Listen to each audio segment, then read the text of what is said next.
What's up, guys? It's Sherbet. I'm here with Jason Harris, owner and founder of Jerome Baker Designs.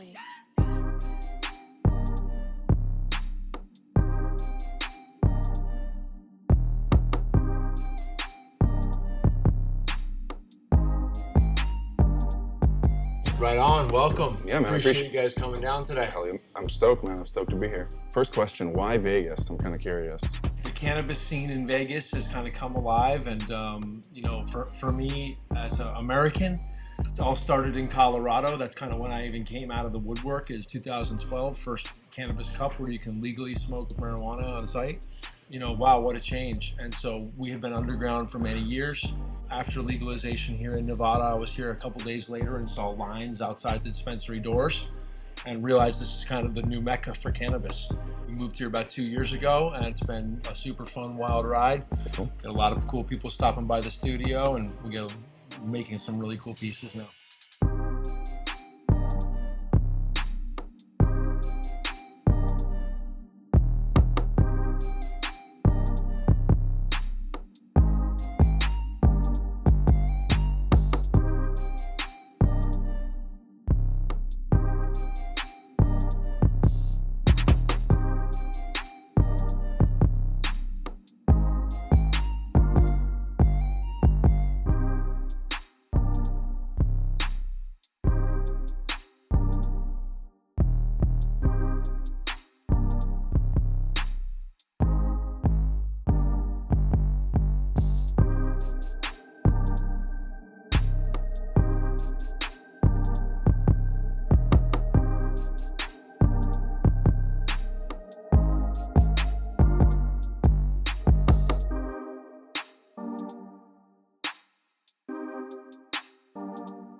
Cool space. A lot of people coming around, sharing stories, sharing ideas. Things get grown like that.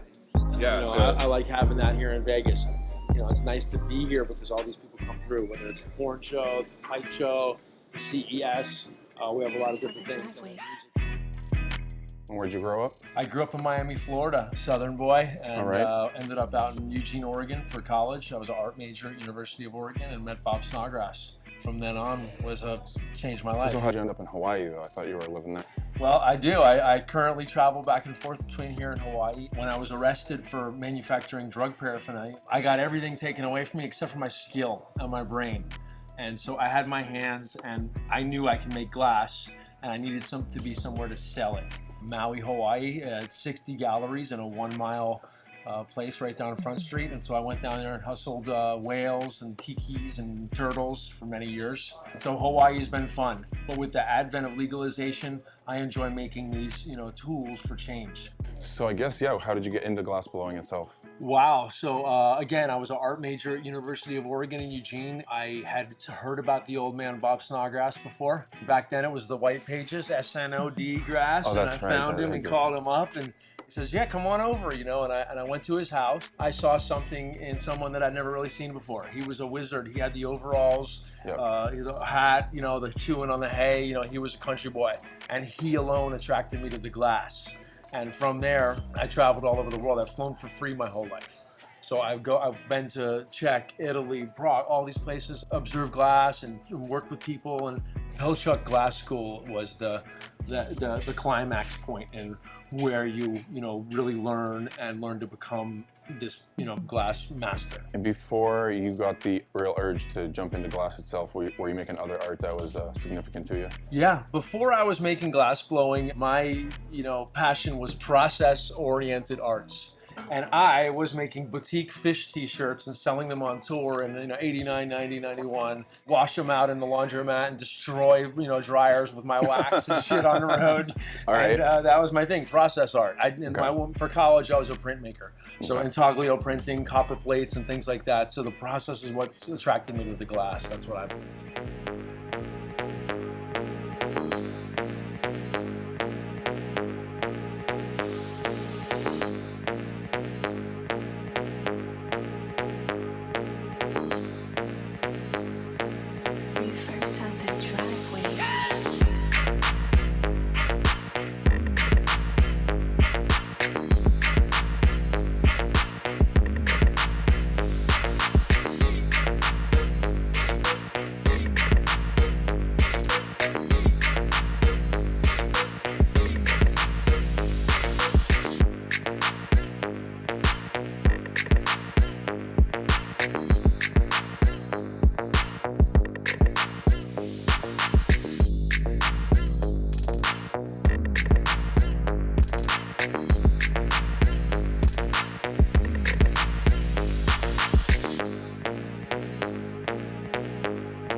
you had to use a forklift.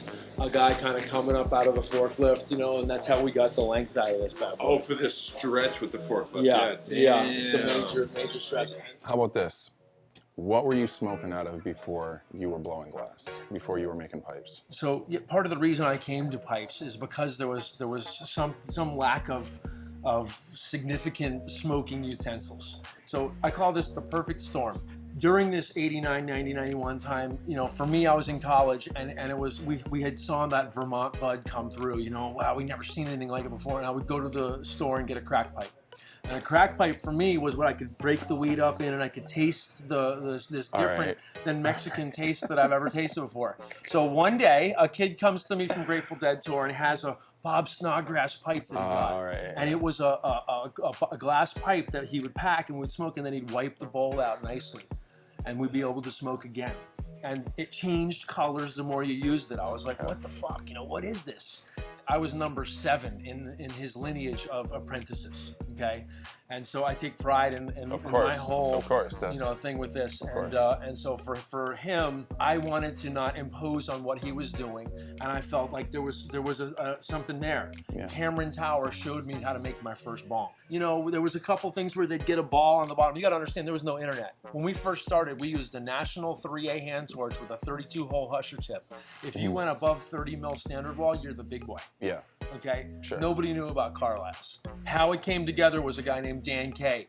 He was in Corvallis, Oregon. He went out to work with Joe Luisi at Salem Community College. There's only 3 right now. Dan's dead now. There's only 2 left. Steve Bates and Luca that learned from Joe Luisi. And then he saw all this shit, and he put a 25 mil heavy wall, a Carlisle, all this shit we'd never even seen before, and drove out. We dealt with Homer Hoyt, Glasscraft. Okay. That was the only place you can buy raw tubing and tools and shit, besides Whale. Him and Cameron on it. Within 1 week, they made the first Dewar Seal bubbler. Sure. So the Dewar Seal went in, we marched around the country fair with the thing, and this is this was legacy, this is historic shit. Oh, big torch now, And then the internet came and really made it so that the technology really went quickly then. Like, what about the rubber grommet style, like bong, what we know as the bong? Who did that first? So rubber grommets were Bob's thing. So Bob made a piece, and he had a bowl and a slide, and that's where I got my size. Like a hammer bubbler kind of weird thing like that, or what? At first, it was a hammer bubbler with a Hopkins seal, they're called. It's like a blown-through seal that they put a sleeve in the middle of, and then sometimes he's done little straight tubes with a ball on the bottom, all on hand rollers. Use latex tubing, cut it, and put it in the piece. So for me, it gives a wicked hit. It gives the best one, right? You pack a little bit of chronic in there, snap it through. You can kind of control the pressure by how much you're pressing up and down on the bowl with your thumb. That's what I get out of it. Where when you have a piece like this, it's meant to change color the more you use it. It's like a mirror without a background. It's got that pushed-in bowl that I learned from Bob Snodgrass himself. It's got a marble on the bowl to keep it from rolling off the table, and so you can grip it with slippery hands. Right, so all the above, in my opinion, gives you the best classic action hit. I use that grommet as a little kind of a valve. If I want more of a milky hit, I'm pressing it down. If I don't want a too milky hit, I can leave it up. Aerate it, carburate it. That's the way I use them. That's the way I've always used them since the old days with the graphics. It's meant to give one snappy hit. Okay. So you break the weed up, you put it in there, you get one snappy hit out of it, and that's the deal. Every one comes with a little bit of art and embellishment on the back of it. No 2 are alike. Most of them have like a nice JBD stamp on the thing. And again, we try to do the tops in this old, vintage style.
Okay, so then right after that, you started doing the fume tubes, or like how did that evolve into that? So what had happened is basically we're all moving along, and it's Bob's pipe, and we're kind of making a similar pipe, and I wanted to set myself apart just a little bit. I finally figured out you could use a glass lathe, and so we went down to Arcata, California, and this guy, I told him, just make the ball. I didn't know you can put it down.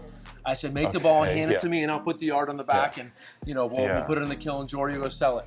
But those are the guys, I know them. I know them through the business. Getting arrested for me was going underground. I worked with a number of different factories, like these Glass Rose guys is in LA, who like, well, Jerome Baker, they knew me, and I come in and make designs, and we make 100 pieces. We'd sell them to clients, that we've known for years. And this is all just underground stuff through all my, downtime. Because I was arrested for February 23rd, 2003, pieces that are before that time of mine are worth 10 times the initial value. There's circles on Facebook that trade in it, and it's all called pre-op work. So for me, it's an amazing thing to not have to die as an artist, to have some sort of spike in value of the work. Granted, it's my work that I can make right now, I can make as best as I can, but a lot of the collectors are going to want that pre-op work because it was made in the Eugene factory. It's just different. It's just different. So as a collector, yes, I collect glass. And when I was arrested, my entire glass collection was taken and destroyed. But again, it's just material, and I really believe that part of the beauty in all this glass is its fragility. That loss taught me that, shit don't matter really. You know what I mean? And my psychedelic experiences have taught me that too. Probably around the summertime, we're gonna make kind of an honorarium to Bob, and we're gonna make a couple of dragons in my style, and I'll be able to highlight the importance of these Bob Snodgrass dragons. You don't have to own the art to enjoy the art. I've always felt that in like a painting, hundreds of people enjoy it, only one person owns it. So with the photographs of the glass that we make, and online and stuff, I consider the photographs to be like free entertainment. Still, Yeah, I think it's important. Hell yeah.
And then a lot of the stuff that I enjoy doing are these more free flowy kind of abstractish pieces, but they bring light to the bongs. So when we go and do the big giant bongs, I go do a lot of these ahead of time. We pick kind of what we're gonna go for. But I like the popping a hole in the top of the bottle, let it flow a little bit, and use these shapes and things that I constantly see in glass and constantly do. I like to paint a lot of the stuff on the blacks. The blacks are looking real nice, and it's fun. These also give a lot of my friends, the head shop owners, something to hang up in the stores. And then I'm gonna put Uncle Sam on that. This is a sculpture by Charles Lowry, and it would go on this Stars and Stripes ball. It's called Freedom Bong. How many bongs do you think you sold? I've been asked that question a lot. It's tough to say. It's tough to say. Right? It's tough to say. Between more than a million. A lot. It's gotta be a million bongs. I would say, yeah, we were doing 4 million in sales a year of numbers, for a number of different years, and it's tough to say. So I don't know. I can only, right. dream about it. I don't know. A lot. Yeah. The big part of it is that we affected a certain part. I told you earlier about that perfect storm and about how when I got into it, it was new. When I was the guy going to the store, head shop, they'd never seen a glass bong before like that. $125 is what I wanted back in the day, and I got hemmed and hawed all day long. I think we're going to have a lot of young glass masters coming out of this generation right now. Sure. A lot of guys' kids are blowing glass. You know, the Darbys and the Banjos and the Bob Snodgrasses of the world have these kids and grandkids now that are fucking good. Well, listen, man, I appreciate you reaching out to me about doing the project in the first place. Awesome. I appreciate you taking the time. Awesome. To chat with everyone and school them a little bit. Awesome. I'm excited to see what comes out of all this. We got some really cool work in the oven. It's fun. For sure. Long overdue. Yeah. Aloha. All right, dude. Definitely, Thanks, man. Blessed. Peace, guys.